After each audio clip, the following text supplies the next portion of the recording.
if you're trying to aggressively accumulate wealth, less like diversification is probably your enemy. If you're trying to preserve and extend wealth, then diversification, particularly from an asset allocation level, is the most powerful thing you can do. So Monday.com's premise is that you have like task flow, like project management, right? Automations, yeah. You can do automations in literally any software now, but you can also do task management in Trello. You can do it in Notion. You can do it in Google Docs, Microsoft, literally anything. I don't mean to say that this business is going out of business, but if that's not what you're going to make money from, like if someone's like, well, we're going to just increase the price on people, like our customers at Monday.com. Well, everyone eventually, what's the pricing power? Eventually they'll look for a different solution. Anyone that comments about Bitcoin and mentions the word valuation is a total idiot because there is no intrinsic value for it.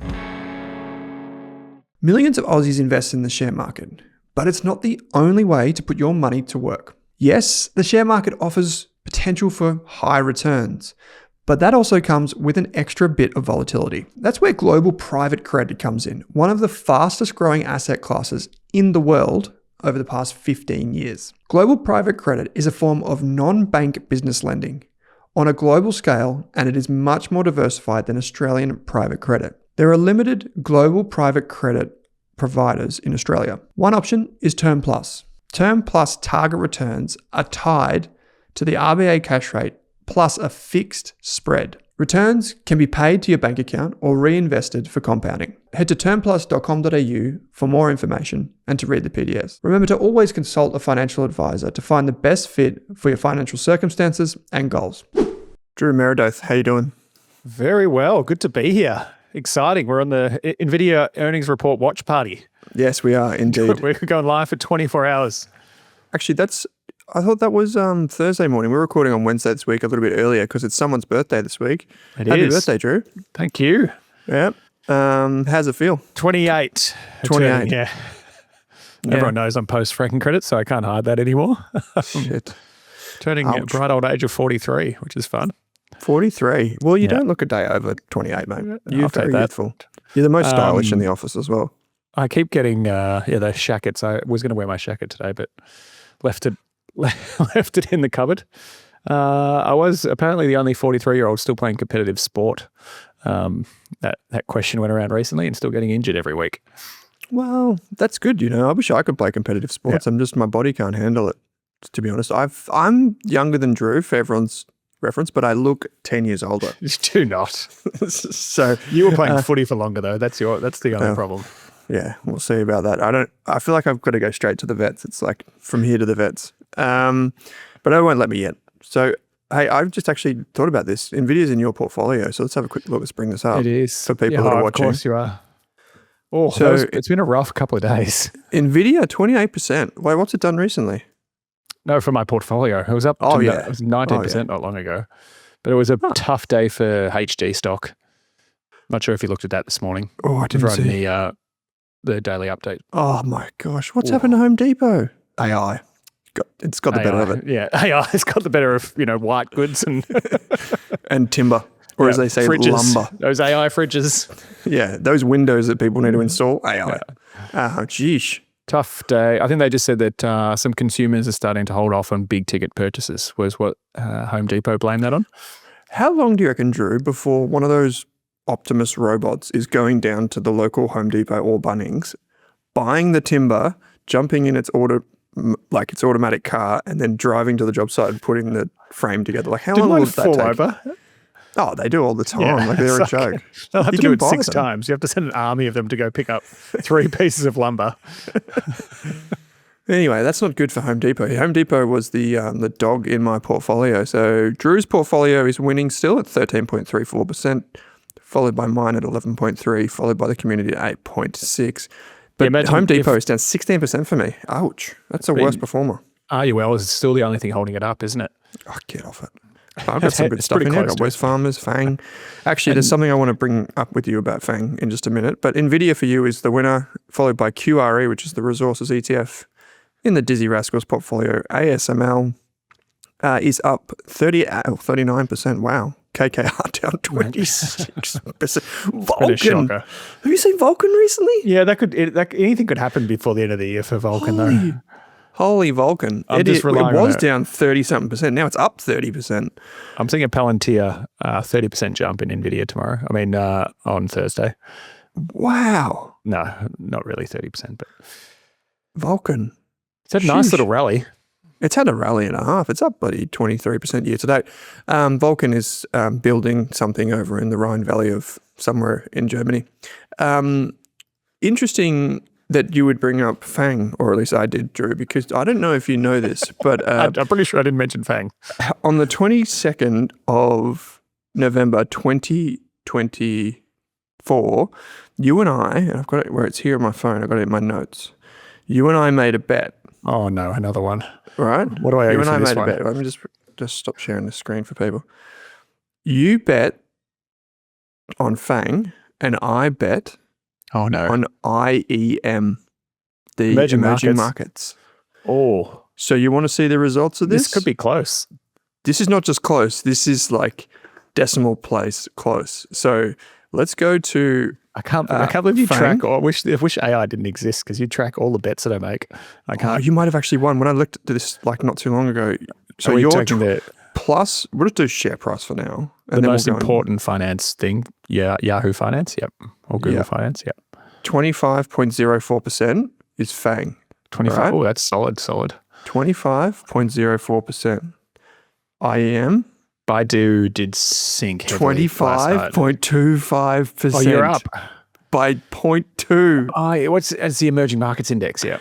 Yeah, Alibaba, all those companies. Is this after close yesterday? Because Baidu sank heavily overnight. It's current prices, so I don't think the ETF would reflect that. But yeah, so what's the biggest holding inside? What did we bet on this one? Another We lunch. just bet for fame and glory. A lot of lunch. TSMC, Tencent, Alibaba, Samsung, SK Hynix, HDFC Bank, Reliance Industries, China Construction Bank, Hon Hai Precision Industry, and Xiaomi. Everything's going the wrong direction for me. I've got a bet over at the Australian Retirement Podcast with James O'Reilly about the CBA share price. What was the bet there? I can't remember. It was that CBA won't finish any higher than where it was. I think it was like $155. And I said it'll be easily. And then it went up to, just proceeded to go up to $190 within the next 3 weeks. And in the last 2 weeks alone, it's dropped about 20%. Wow. It's going to be a close finish to the year. All these portfolios is coming down to the wire. It is. But you know what's interesting is also that CSL has been really under pressure again. Like, I think you got this in your notes for this week is CBA, CSL, these stalwarts really struggling. The two biggest parts of the index, I mean, they were, BHP has probably now taken over CSL, but two biggest parts of the ASX, so parts of VAS, parts of IOZ have sunk heavily, and a lot of other parts are obviously going higher. But to like CSL, there's a real reason behind it. You know, their earnings growth has reduced. They've struggling with their new business. Whereas CBA has kind of been a valuation reset. Yeah. And there's no really, if you look at the valuation on CBA, it's still on 3 times price to book, which is still higher than pretty much every other bank in Australia, more like other banks around the world. So where that price to book settles, who knows? Buy, hold, sell, CBA. Buy. Why don't we do another bet? Because we just had a bet. We're going to do the Platinum Magellan one too, don't we? Yeah, I think that's in 2 weeks or something. Right. Let's just do a bit of an update on that. So L1 now. Let's just have a quick look. Has it officially changed to L1? Yep. Okay, so we did the first bet was I bet that Magellan would beat Platinum, which this year? Yeah, that was 2 years ago, I think. And then in the first 12 months, it absolutely smoked Platinum. But then Platinum got a takeover offer from L1, right? Yep. And Magellan over the past year is now down, say, 15%. What's the ticker symbol? We can't really do it anymore. L1G or something? L1G. G, right. So we'd have to go back and do the numbers on this, but it looks like you're going to smoke it because L1's done really well. So, because this was a script and cash deal, wasn't it? Yep. Yeah, it was. And basically, because L1 wasn't listed, they took over the listed entity of Platinum, like a reverse takeover, reverse merger, whatever they call it. Yep. Cool. Okay. So, I'm winning that one. Like they're all, I mean, I think it could finish tight though. yeah. Well, it's interesting. Do you think Platinum's a better business now, it being inside L1? I Do you think it'd be- I think it was one of those companies that have been around for 25 years that was struggling to make like the big change and evolution that it needed to. It's still a value manager. The portfolios are probably performing better, but it seemed like there wasn't a lot of refreshment in the team. Like it had the same CIO, the same CEO for a very long period of time. So put in some new blood. I'm not sure about performance. Yeah. They've probably there's only like 2 Japan funds. Like that's probably the most interesting part that we look at in Platinum is the Japan fund, which they've been running since the 90s. Advisor. Yeah. Yeah. What else is making news? There's been a lot of there's been some interesting company news. I mean, maybe we've got some hypotheticals here actually, but maybe we'll stick on company news real quick, Drew. GQG had a big rally yesterday. Yeah, I don't follow. You know what? I don't follow GQG that closely. I don't invest in a lot of fund managers. I probably should because they're great businesses, but I just don't invest in a lot of them. When sentiment's with them, they're really good. When it's against them, it's not great. But so GQG, part of our portfolios, has been underperformed significantly over the last 12 months because they've taken and if you read the Fin, you read the financial press, they've taken a counter view on AI. They've been worried about the valuation bubble that's been occurring or that's been growing. So they basically had their whole portfolio into telecommunications, utilities, and defensives. So when the market has been falling, the fund manager itself has gone up because their portfolio is likely outperforming. When you underperform for long enough, yes, you're providing diversification, one of the hypotheticals, but diversification at the expense of significant underperformance is always a difficult position to be in. So that's why the share price rallied, because if the tech sector's falling, everything else is doing better. I found that kind of interesting. And then there's something like NVIDIA. I was reading that this morning. NVIDIA is the same size as like the utilities, like 3 sectors combined on the S&P 500. Like one company is bigger than 3 entire sectors. And on a good day, it's bigger than the utility sector as well. It adds 4. Yep. Wow. So NVIDIA, let's have a quick look. NVIDIA is 4.4 trillion US. It's pretty small. Yeah. What does that make it? 7 trillion Australian? Probably times it by 10, annualize it. Well, the whole Australian property market is worth like 12 trillion, isn't it? So this is nearly worth all of the houses in Australia. What would you buy? Probably the houses. I would definitely buy the houses. Oh, you would? Yeah. So you mentioned diversification. This is one of the hypotheticals that you wanted to discuss. Yes. I was me and Chad were playing around this week, and I'm like, what are some of the big questions based on all the other things I've said and you've said over the last kind of 3 years? And you could probably get this all the time, which is diversification overrated within a portfolio? Yes. Yes. I would say so. In a very simple way. What do you mean? Well, it's quite nuanced, as always. Yeah. But is that it depends? Are you giving me an it depends? No, not quite. I'll give you some context. So I think diversification across asset classes is important. Yeah. But I think diversification within asset classes is not that important.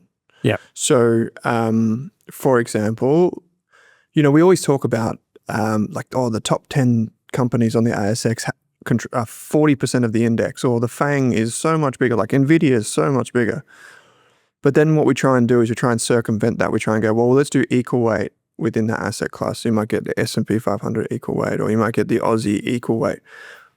I don't think that adds a lot of value to people. I think conviction and concentration works within asset classes, because winners keep on winning. Yeah. That's the general premise. And then if you just zoom out and you think about like how you create a lot of wealth in life, I think that concentration and conviction, those two tend to go hand in hand, are really important. And you can just look at say anyone that that's really, really wealthy, and self-made. What did they do? They probably did something that they put a lot on the line for. And a lot of the times they're business owners or they're property investors or something like this, right? Like property investors take so much more risk than they realize, but a lot of the times they do that. So if you do want to reach that kind of position financially, you have to take risk. And I think there's a balance in equity markets, Drew. There's lot of studies that show that like kind of after about 10 uncorrelated positions in an equity portfolio, so different stocks, there's the benefits from diversification are very negligible. That's why we invest in the Lake House Capital funds, is because they kind of share this view in that their top 5 positions are a disproportionate size. Yeah. You get a lot more volatility in the short term, but if you acknowledge that volatility is not actual true risk over your lifetime, then that doesn't really phase you. So that's my kind of short answer. It's overrated, but my more contextual answer is like within the asset classes, I think it's a little bit overrated.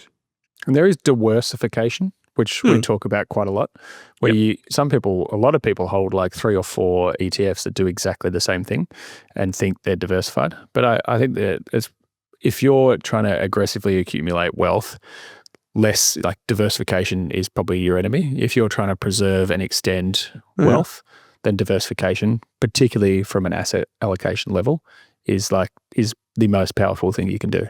Yeah. So do you ever have clients that come to you and they're like, I don't want to have this full diversified portfolio that you've suggested. I want to do this. Like, what would be your take? Yeah, most of it's like, we don't like bonds. And the first thing I'll try and do is explain how bonds work and the different roles they have. And that, yes, it's great to be, long equities, but at some points, even if they do want to be growth, we'll still think you should be holding something that isn't in market. So you've got the opportunity, the call option to buy into markets at some point. We will happily, as long as it meets their objectives, build and tailor a portfolio more specifically to them, whether it's, we don't just have one portfolio. So if they're happy with volatility, then you'll be more index based, or you can go to the level of being more investing directly into stocks, which gives you that higher level of leverage as well. Yeah, true. I think it's just making sure they know what they're getting into is probably the key. Because yes, 10% returns on average from the share market or thereabouts, but it's not 10% every year. We know that.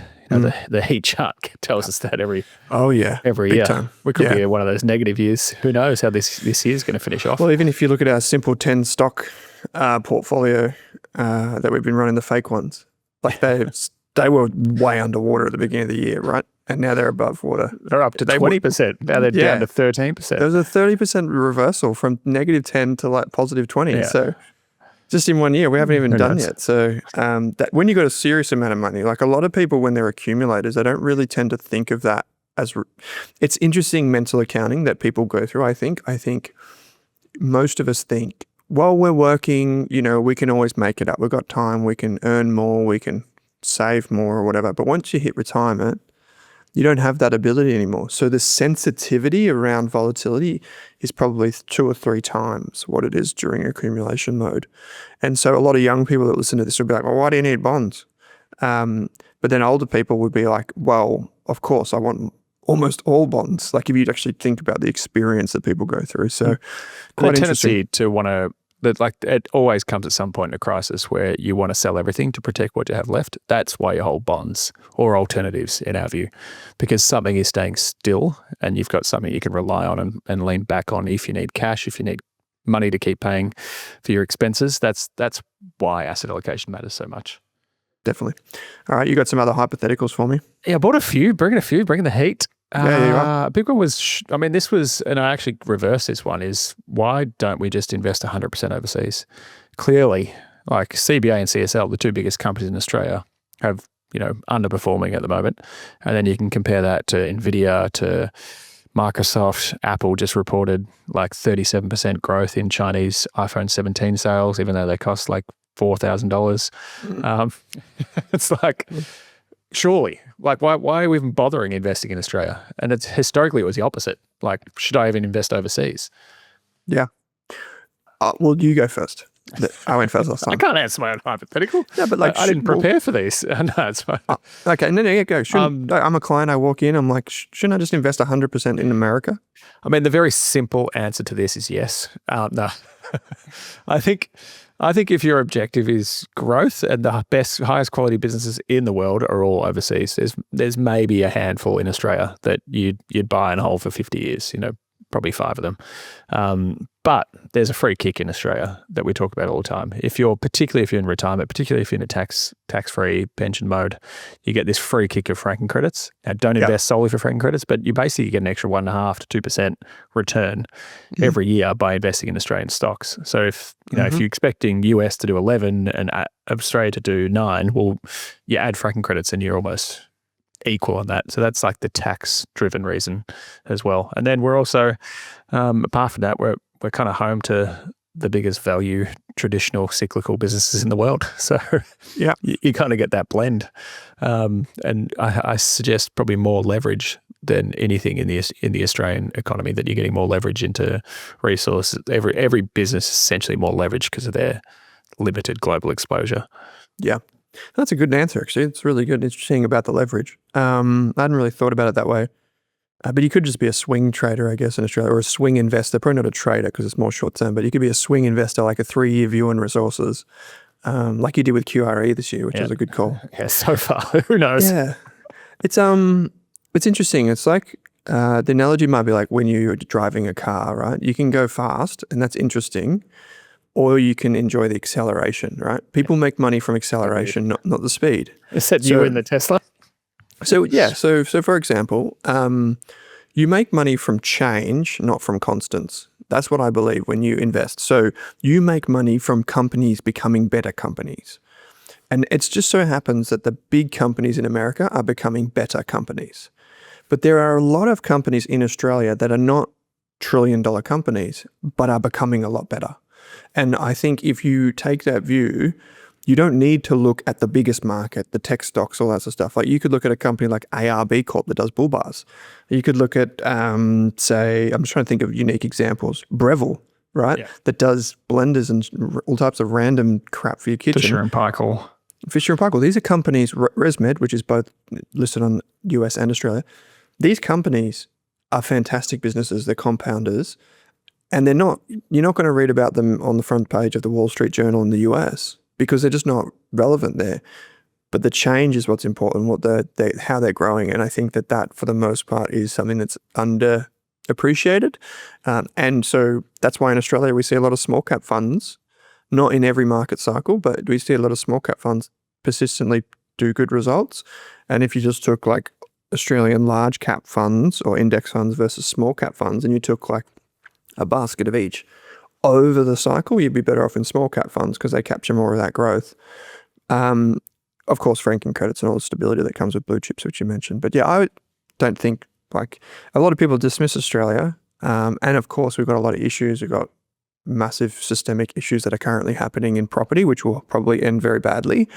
And yeah, we don't really have much forward thinking in our political class, which is a problem. Whereas in the US, there's a lot of that. In China, there's a shitload of that. So yeah, that's a big problem. There's something like for every new law that they're trying to replace 10 or 3 or something like there's something like in the US at the moment, the policy was, whether you agree with it or not, is like if you want to add a new law, you have to get rid of 3 new laws. I mean, they have libraries of something like that. Sorry, I can't remember the name. Increase it to 10 or something like that. But yeah, I remember that. Yeah, it was under the Doge policy as well, the government efficiency. I mean, it kind of, when you see how big the tax act is, it's like it makes sense. Like cut some stuff out. Oh, yeah. Then it's like subject to interpretation. It's like, well, it doesn't even tell me what to do. Just pay a lawyer a lot of money to do something that they don't even understand. Yeah. Give us one more. I reckon this is a pretty good one. I got a couple to pick from, but what do you think is the most mispriced asset? You don't have to say, it could be a stock, could be a sector, could be anything. Mispriced asset in the current market. That could be cheap, could be expensive. Bitcoin's now under 90, it was just fell under 90,000 US dollars. It could be that.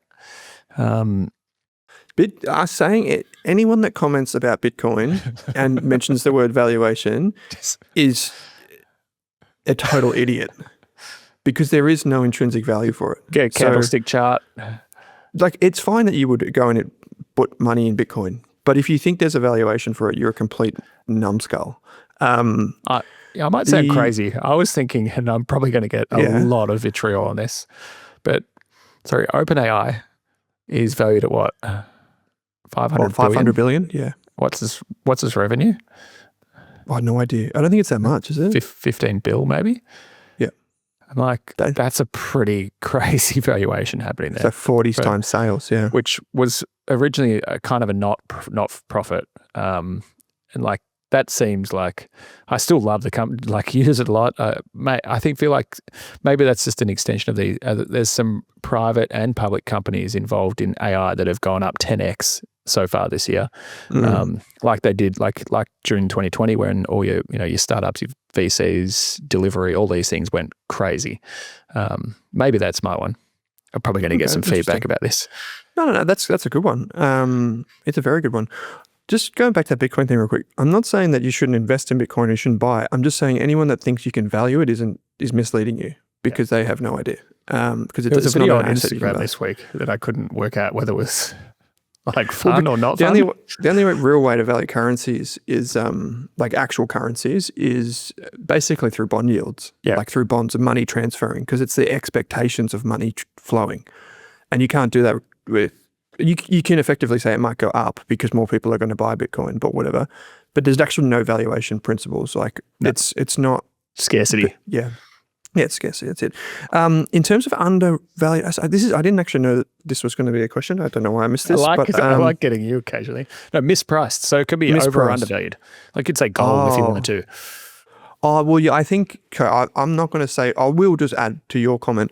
I actually think that a lot of those big AI companies are kind of overrated. And you spoke about this about a month ago where you said that the companies are actually inter-party revenue. So the revenue that OpenAI would generate comes from Microsoft, and then Microsoft earns revenue from like NVIDIA, and NVIDIA earns revenue. And it's just this kind of this daisy chain of who recognizes the revenue, all of them. And so, and they all get the multiple increase. That's it. So I don't think that that's sustainable, but I think those businesses are great businesses. So that's probably that's just to add to your point. I agree with you. But if I was thinking like underrated, I actually think office property. Yeah, like a so there's a lot. or Yeah, just as a general kind of asset class overall. Because I'm sitting here in an office, and this is what would you call our building, Drew? Like a B grade office building? No, it's probably not A grade. It's like it's nice. It's in a good location. It's not in a great location. B plus. B plus, yeah. So for people's context, it gives you a sense of it. So it doesn't have like the grand entrance and all that sort of stuff. We're modest people here at Rask, but take over a whole floor. Yeah, just take over the floor. Put marble down. Yep. Oh my gosh, actually, do you want to hear a bit of a story? And shout out to the fella who did this. We occasionally have people rock up at the office here at Rask. Some people rock up because they just want to say g'day. Other people rock up because they want to talk about something finance related. And some people just do different things. So shout out to the young gentleman that dropped by our office today when I wasn't here, or there weren't many people in the office, and proceeded to make an assessment of our business based on our office environment, and was pleased to find that there were no marble staircases in the Rask office. So shout out to that Rask community member that just happened to drop by and share his opinion with us. That was fantastic. Tali says, g'day. So I would just say with property in general, if you look around Australia, there's a lot of negative sentiment towards office property, and it's fair enough because there's a lot of vacancy. Valuations are still holding, even though fund flows, like funds from operations as cash flow, as you would call it in property, that is not there. Yeah. So that is not there. But I do believe fundamentally that a lot of these office properties will be repurposed, or if they're not repurposed, they will eventually something will happen.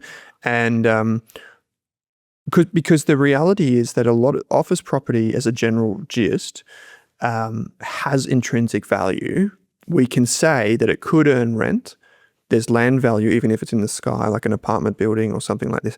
There is value. And I think it wouldn't take much, Drew. It takes a bit of political will, which we know, to kind of flick the switch and incentivize property developers, building owners to convert these premises into something more interesting. So I think that that's a really underappreciated thing. And it's probably partly informed by my conversation with Chris Bedingfield from Key Global recently.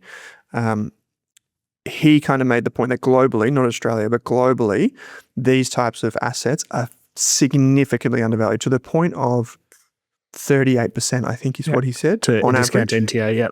Yeah, but he uses so they use their own valuation methodology, which is replacement cost, so true replacement cost. Yeah. And the cost of these offices is actually getting more expensive if you were to build one today. And so I fundamentally think that that's a real interesting asset class. I don't know how to invest in it. I don't know if you have a view, but that's my view. Yeah, we've held Dexus for a little while, so probably one of the biggest office building owners. But then, like, big pension funds have pretty big stakes in these as well. But I kind of shared, like, we played Vicinity 5 years ago, where Vicinity owned shopping centres. They were trading at like a 35-40% discount to NTA, and they eventually recovered. But then you did the same with Charter Hall, Long Whale, where service stations, by the way. Dan Murphy's, all those sort of things were trading at a discount. I think Dexus's NTA is like $8.60 maybe. $8.60, where its share price is $7, something like that. 17. It's still a pretty reasonable discount, but that's a 100% guess based on last check. Yeah.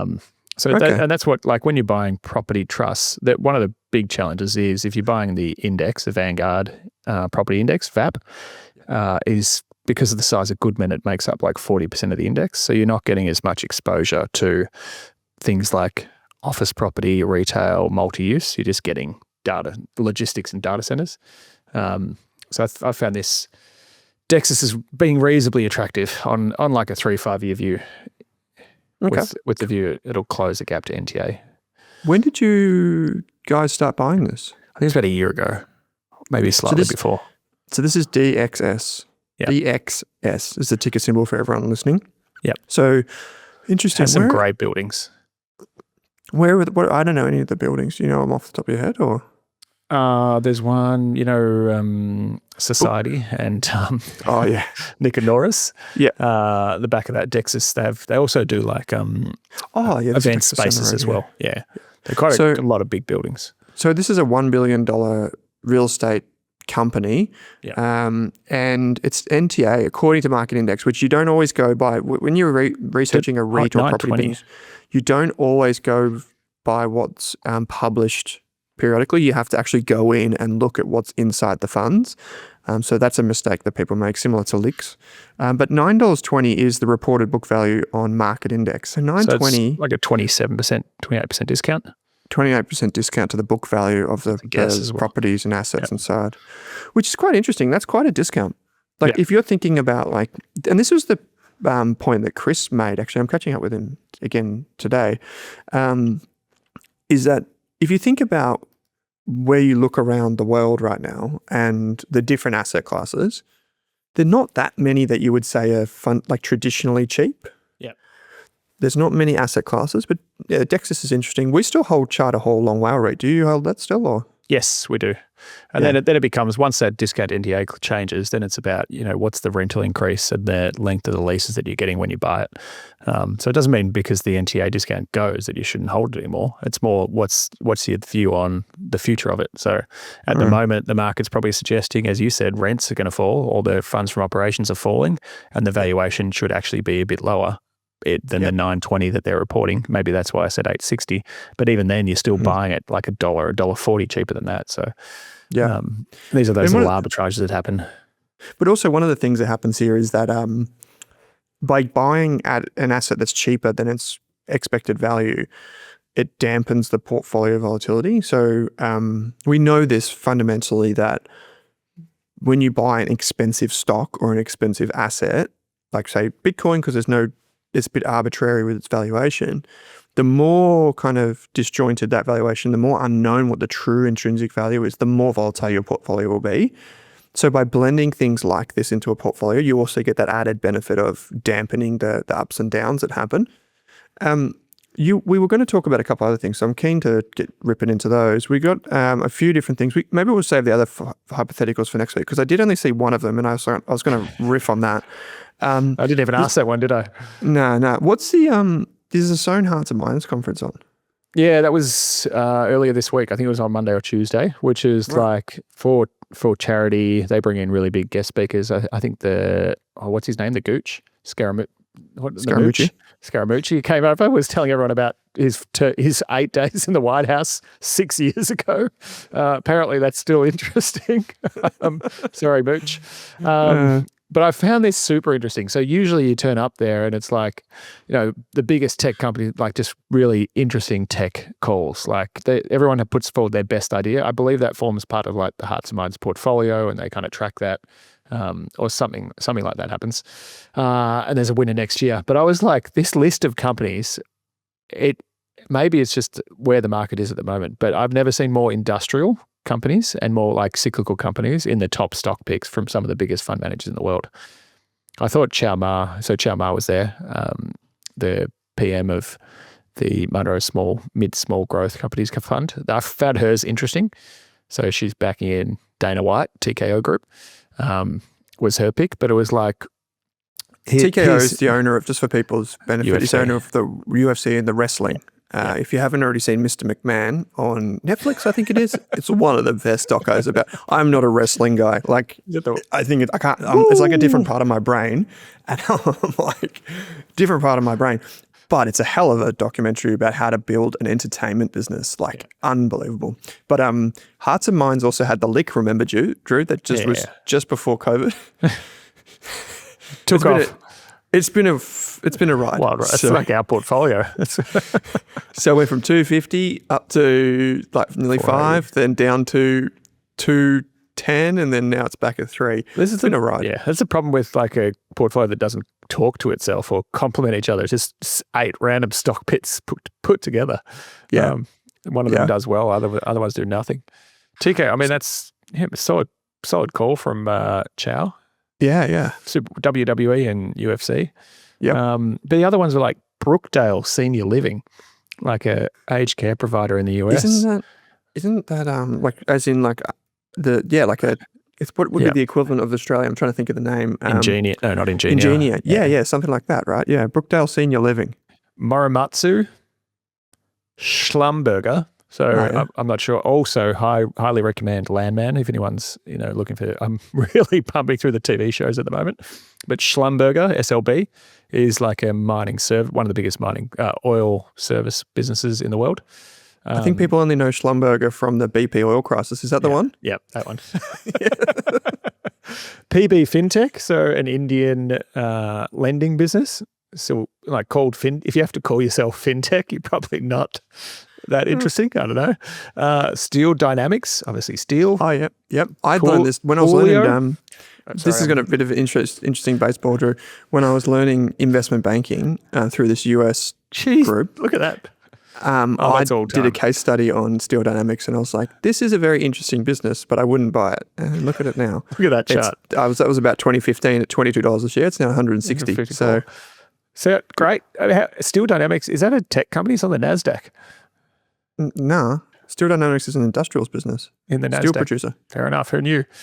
On the NASDAQ though. Yeah, when did it? Yeah, it IPO'd in 1996. So that was the only option. That was back in the day where you could put a steel company on the NASDAQ and it would go to the moon. Yeah. So, yeah. Pulio, which is like a LD of Iceland, I believe, was another call. Pulio. How do you... P-U-U-W. Pulio. Like Pule? That? Like Pule, yep. Pulio. Orange.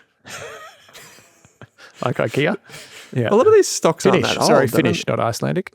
DIY retail products. fashion. You might like this one. Tools. Retail chain founded in 1982. Huh. This is more like your Home Depot call. Yeah. This is only Heidelberg Materials. So Heidelberg Materials, German, I'm assuming German Heidelberg. Cement. Okay, yeah. A 37 billion euro company. Whoa. There you go. There's a bit of a surf's and up, dude. Probably the most tech-focused one happens to be basically a prettied up Excel spreadsheet in Monday.com. Oh, how dare you say that? It's a CRM. It's a CRM of the future. Hopefully no one from Monday who listens to this. Oh, it's got like a... Well, I don't use it. I know you guys do. So they're going to invade your account and put a virus in there. No, they would never do that. I thought that was super interesting. Is that just like the zeitgeist at the moment that everyone's turning value, that like we're running away from tech? Like if you were getting up for this, what would you have said? Nvidia, Intuitive Surgical. If you had to pick one stock for the next 12 months, the Hearts and Minds conference is the one that I've probably followed the least over my career, because I've always found it a bit of a weird kind of combination. It used to be dominated by kind of the who's who of funds management, but then I would track the stocks after they'd picked them, like in the newspaper and stuff, and I'd be like, they're all horrible. Random. Yeah. Yeah. So Square Peg was there. One of the VC firms was picking a stock too. Oh, yeah. Cool. No, if you were to ask me like which of these stocks would I be most interested in, it'd be TKO Group for sure. Yeah. I don't mind Monday as a concept, but the business of wannabe CRM, task management, all that sort of stuff is so crowded right now. Yeah. Like Monday's doing a good job of building brand awareness, but yeah, it comes with massive cost. In the end, this isn't a good point for everyone to understand. You need to know when you do your research on these types of companies, something that a lot of Australian investors don't do, but some European investors do, and a little bit in the US, is you need to do the Porter's 5 Forces. So Porter's 5 Forces teaches you how to analyze a company or a business's competitive strength from the perspective of 5 different forces. You've got suppliers, you've got customers, you've got downstream, upstream, etc. And in the end, you need to know who has the power in any business relationship. So say, for example, in PayPal's case, the reason that we sold PayPal a while ago was because PayPal relied on Visa and MasterCard. And eventually that was going to come home to roost. And then it got attacked from the other side from Venmo, which was its own service, which was free peer-to-peer. And then Stripe came in and was built for developers. And you'd probably say that Stripe's winning that. And so we sold that because its competitive moat, even though it had this PayPal brand, was not there. And it was the Porter's 5 Forces that revealed that. And the reason why this relates to Monday.com, Drew, is so Monday.com's premise is that you have like task flow, like project management, right? Automations, yeah. Automation. You can do automations in literally any software now. But you can also do task management in Trello. You can do it in Notion. You can do it in Google Docs, Microsoft, like literally anything. And so I don't mean to say that this business is going out of business, but if that's not what you're going to make money from, like if someone's like, well, we're going to just increase the price on people, like our customers at Monday.com, well, everyone eventually, what's the pricing power? Eventually they'll look for a different solution. Yeah. And I think that older kind of tech model of land and expand is under threat at the moment. I could do a whole podcast on this, but I actually think it's under threat. And I'm not convinced, to be honest, just generally. So that's my bearish take. But interesting, what stock would you pick out of that list? Oh, out of that list, I was thinking TKO as well, but it sounds a little bit boring. Okay. Maybe Schlumberger. Maybe Schlumberger. Okay. I mean, you're going to do it anyway. I do love what Chow does. Schlumberger. I mean, maybe it's just because I'm stuck on this TV show at the moment, which talks a lot about the oil industry. Mm-hmm. And how integral the oil industry is to literally everything we do. And oil prices, constantly stuck around the same level and obviously going to need more expansion in investment consistently. So, okay, fair enough. We got to... Not that I just agree with that. It's more an interesting pick for the next 12 months. Yep. We got a question. I can't remember who it came through. I can't find it right now. But Did we you got see a question. Berkshire's latest purchase? I thought you might be interested in this one. Oh, in Google and Alphabet. Yeah, it felt more Charlie Munger. Mm-hmm. What did you make of it? Pretty solid. I mean, they've got like 400 billion in cash, so putting 15 billion to work in Google kind of doesn't really move the dial too much. I am kind of falling to your side, which I met a client yesterday who has a reasonable holding in Google as well. It's like everyone thought they were going to lose from AI. Like everyone thought all these other things we're just going to charge past Google, but then Google probably has access to more information than any of these groups. Yeah, definitely. And I've converted all my personal stuff not work. Everything work is through Microsoft as the kind of closed ecosystem, but everything personal is on Google Drive. You love their Google Sheets now. You're converted, right? It's actually so good. It's so much better. Always get so Dropbox syncing issues. Like there's always something goes wrong with syncing, particularly when you're doing personal stuff at home, where you're doing that sort of stuff, or across across businesses. Google Drive is so much better. Sorry, go on ahead. And I assume they just read everything I'm doing at every part of Google, and fully integrated, so they know everything I want whenever I want. It's interesting, right? Because there's this is an example of pricing power. We often talk on the show about your app is my feature. Yeah. And like DocuSign, really cool business, right? People know DocuSign. You can sign PDFs on the go. It enforces compliance and these types of things. Google, I don't know if you saw this product drop that they did like a few months ago, but now with Google, if anything that's in a Google Doc, you can request a signature. Yeah. And so it just adds it overnight. Yeah. Just done.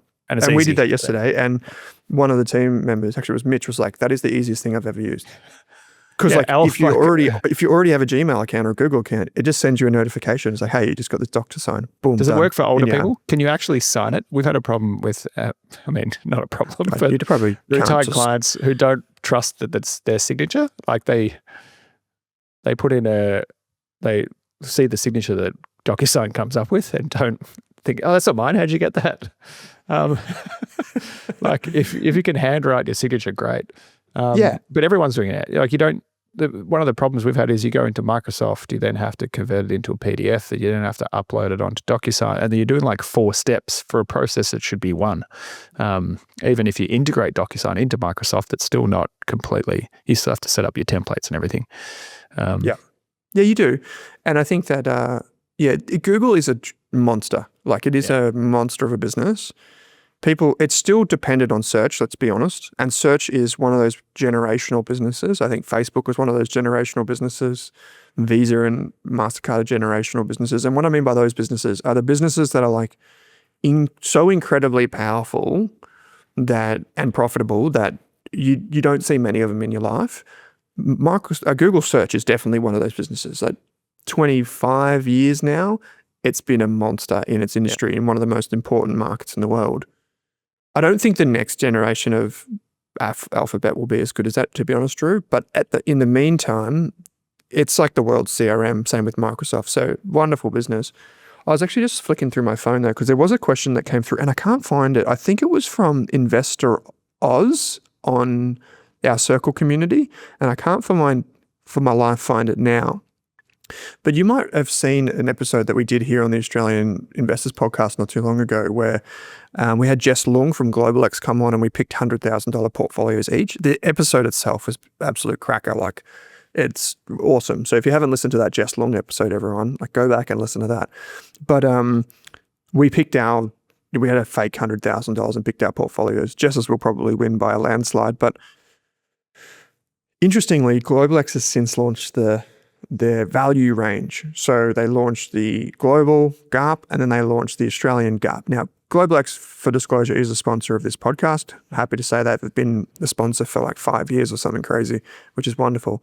But more and more people have asked us, does the GARP strategy, is that something that's interesting to you? Now, I can't find the full question, so I'm sorry, Investor Oz, but I know you sent it through and it's a talking point. Even professionals are wondering it now, Drew. So do you use these kind of growth at a reasonable price type strategies? I think we kind of just assume, like we're not investing with hyper growth active managers. So you assume that they're buying growth at a reasonable price, if that makes sense.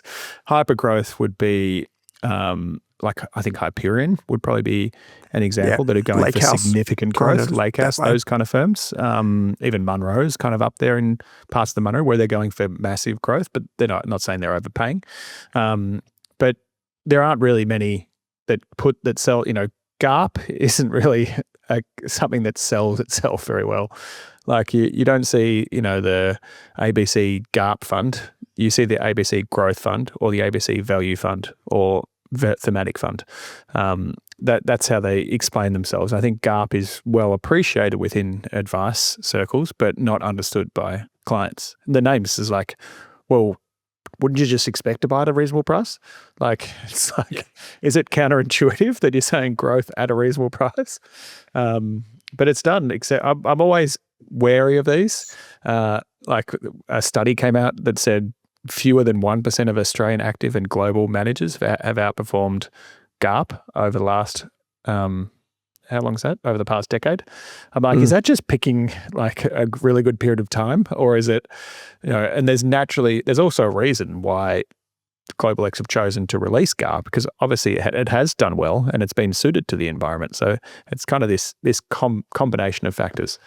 Well, that's one of the reasons I brought it up. So there's a fantastic question in the community. And please, everyone, please send your questions in. The best way to do it is following the link by me in your podcast player or in the YouTube description, the one that says ask a question. Select the Australian Investors Podcast, because we love doing question and answer sessions, and we do them every week. Drew had a few hypotheticals for me this week, but please send them in and give us some banter on the way through, because it's coming into Christmas and we need to be put in our place.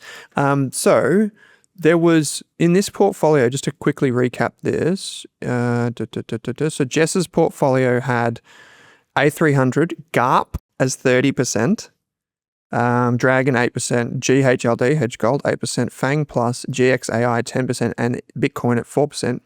Raski's portfolio, says Motivational Flavio on YouTube, was A300 30%, U100 20%, FANG Hedge 10%, the gold ETFs, GHLD, GXLD at 5% each, Dragon 10, OZXX 10, NDIAs, India 5%, the Bitcoin at 2.5, and Morningstar Global Tech at 2.5. So Jess did go very heavy into GARP. And so I just wanted to bring that up for everyone.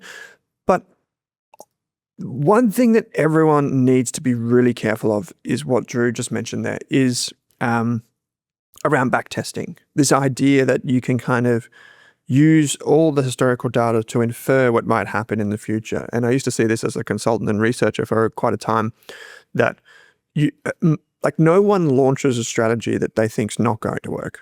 So understand like the nuance in the research and how things go, but also the climate of which an ETF is launched. GARP strategies, I think in Australia, are probably a better general gist is like that they are more, I think they'll be more fruitful over the long term. But also when you're worried about the market being frothy, it can also, as we alluded to earlier on, kind of add that layer of market exposure without the volatility. Drew, I want to just ask maybe one question, because we've got time just to quickly answer one question. I was going to talk about Xero. You were going to talk about Apple a bit more, but that's okay. We'll do that next week. So we'll just go from Outsider Trader, who wrote in and said, is Drone Shield insider selling legal? So people that don't know, this one to you. people that don't know Drone Shield, very, very speculative company, very FOMO, frothy type business, kind of like, it reminded me of Brain Chip before it, or we spoke about this last week about so many other companies. In Australia, companies are given discretion over what they consider to be market sensitive updates, insofar as, say, for example, Waddle Partners Limited, which is now listed on the ASX. It's a $500 million company for those that are interested. And Drew is a major shareholder. If Drew then makes a decision to appoint one of his employees to head of financial services division, Drew, as the director of that company, could say to the ASX, hey, ASX, this is a market-sensitive announcement and it's positive, and here's a bunch of words that make it sound really good. Look at this person. They're amazing. And then if you get all these kind of people that hang out in internet forums and their mum's basement, want to buy a stock that they think is going to like play into this thematic or whatever, they'll go and take that information and then buy it up.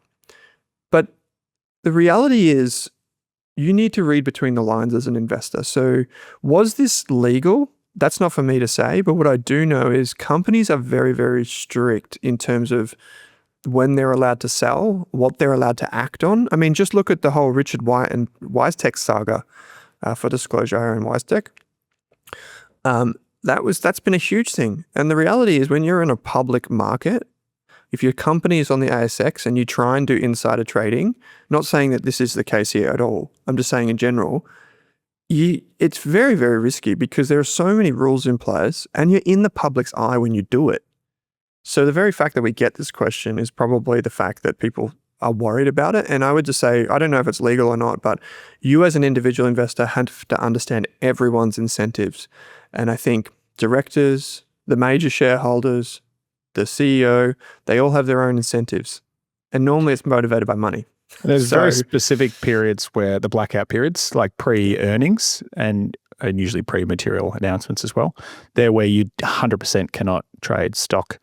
And then naturally, I think if there's any material information, then that's when you shouldn't, that's also when you're not allowed to trade stock. And there's always an investigation, particularly when the stock falls significantly afterwards. That naturally, you get a speeding ticket letter from the ASX if they've deemed it to be a surprise or outside of normal activity. Yeah.